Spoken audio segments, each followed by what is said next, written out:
Salah satu rahasia kesuburan tanaman di halaman rumah saya adalah bakteri fotosintesis atau bakteri PSB.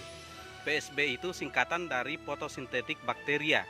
Ini adalah sejenis cairan yang dapat digunakan untuk memupuk tanaman agar dapat tercipta proses fotosintesis yang sangat baik.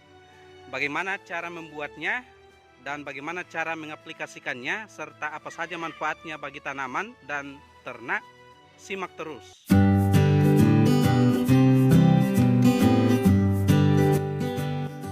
Selamat sore teman-teman, apa kabar hari ini?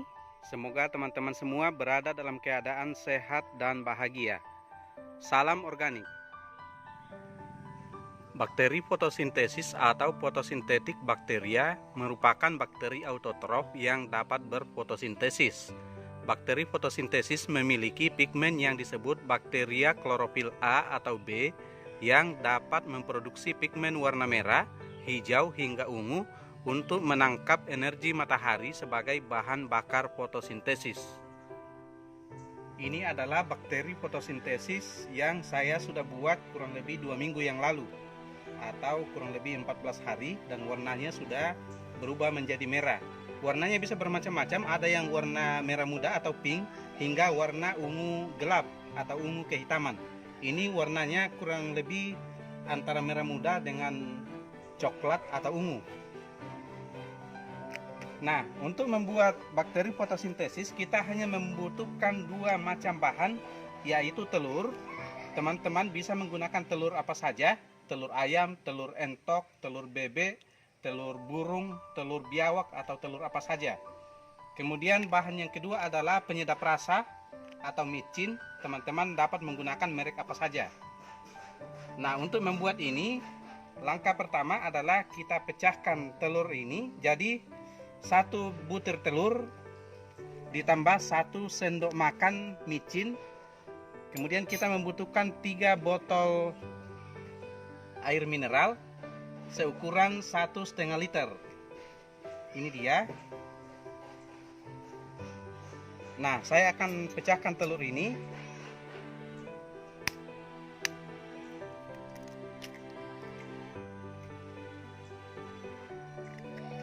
Oke, kemudian kita masukkan 1 sendok makan micin atau penyedap rasa.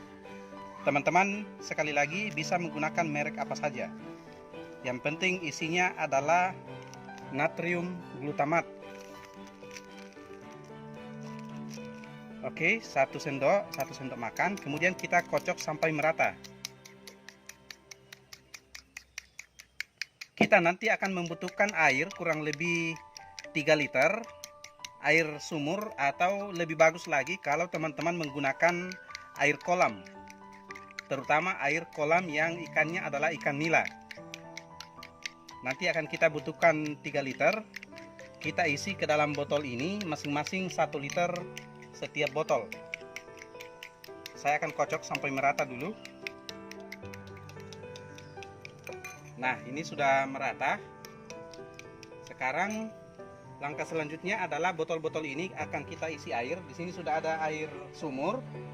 Ini akan kita isi masing-masing 1 liter. 1 botol kita isi 1 liter.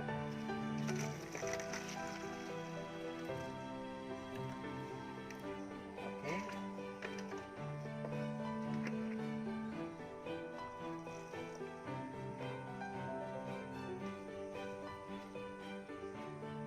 Nah, ini sudah merata, masing-masing berisi 1 liter. Dan sekarang kita akan masukkan campuran telur dengan micin yang sudah kita kocok sampai merata. Kita akan bagi 3 secara merata. Jadi masing-masing akan mendapat kurang lebih 3 sendok campuran telur dengan micin.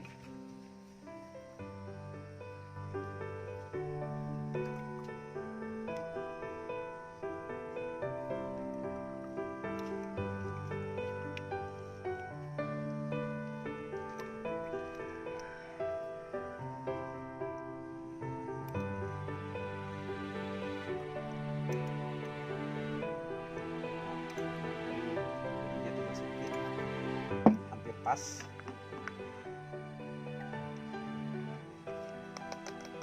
Oke.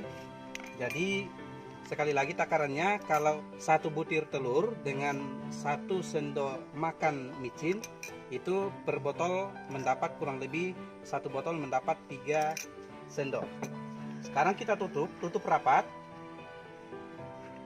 Untuk proses pembentukan bakteri fotosintesis ini harus dalam keadaan rapat, tidak boleh ada udara yang masuk ke dalam botol.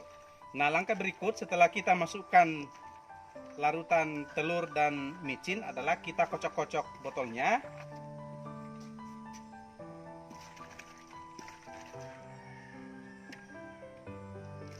Kita kocok-kocok semuanya sehingga warna awalnya adalah berwarna putih. Bakteri fotosintesis yang kita buat pada awalnya berwarna putih, dan setelah kurang lebih 2 minggu dia akan berubah menjadi merah muda kecoklatan seperti ini. Dan nanti dia semakin lama akan semakin gelap. Teman-teman menyimpannya lebih lama juga lebih bagus.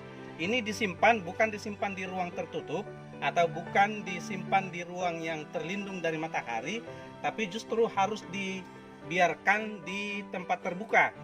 Dia harus kita jemur di bawah sinar matahari selama beberapa hari, dan proses penjemuran dengan sinar matahari itulah yang akan membentuk bakteri fotosintesis di dalam wadah yang kita buat ini. Nah, bagaimana cara mengaplikasikan? Kita dapat mengaplikasikan bakteri fotosintesis ini pada tanaman dengan cara mencampurkan kurang lebih 10 ml bakteri fotosintesis ini ke dalam 1 liter air. Jadi di sini di semprotan ini ada 1 liter air, dan akan saya masukkan bakteri fotosintesis sebanyak 10 ml atau kurang lebih 1 tutup botol. 1 tutup botol.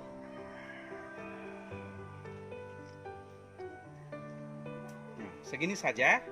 Kita masukkan ke dalam 1 liter air.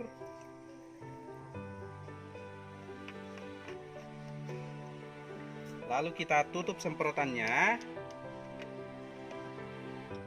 dan kita semprotkan pada tanaman. Seperti di belakang ini ada pohon tomat, ini akan saya semprot dengan bakteri fotosintesis. Kita semprotkan ke seluruh bagian tanaman, baik ke daun, batang maupun buah, dan bahkan juga dapat kita siramkan pada media tanam pada sekitar area perakaran tanaman. Kita semprotkan sebaiknya pada siang hari, karena pada siang hari sedang terjadi proses fotosintesis dengan bantuan sinar matahari. Ada paling tidak 8 manfaat bakteri fotosintesis untuk tanaman, yaitu yang pertama adalah membantu menambahkan nitrogen pada tanaman. Yang kedua, untuk membantu menambahkan gas hidrogen sulfida ke dalam tanah dari proses dekomposisi bahan organik. Yang ketiga, untuk mempercepat pertumbuhan tanaman. Yang keempat, sebagai sumber mineral asam amino, asam nukleat, senyawa aktif fisiologis, dan polisakarida. Yang kelima, untuk meningkatkan kualitas rasa tanaman, khususnya pada rasa buah. Yang keenam adalah untuk meningkatkan pertumbuhan akar tanaman. Yang ketujuh, untuk mengurangi biaya penggunaan pupuk kimia. Dan yang kedelapan adalah memperkuat tanaman terhadap serangan hama dan penyakit. Sedangkan manfaat bakteri fotosintesis pada ternak dan ikan adalah yang pertama untuk membantu mengurangi gas dan limbah di tempat penampungan hewan. Yang kedua, untuk penambahan pada nutrisi yang mampu menambah berat badan pada ternak dan ikan kita. Yang ketiga adalah untuk memperbaiki kualitas warna dan rasa daging pada hewan ternak maupun ikan. Dan yang keempat adalah membantu melindungi hewan ternak dari bakteri jahat. Nah, demikianlah informasi yang dapat saya bagikan pada kesempatan kali ini. Semoga bermanfaat untuk teman-teman semua, khususnya para petani organik. Salam organik.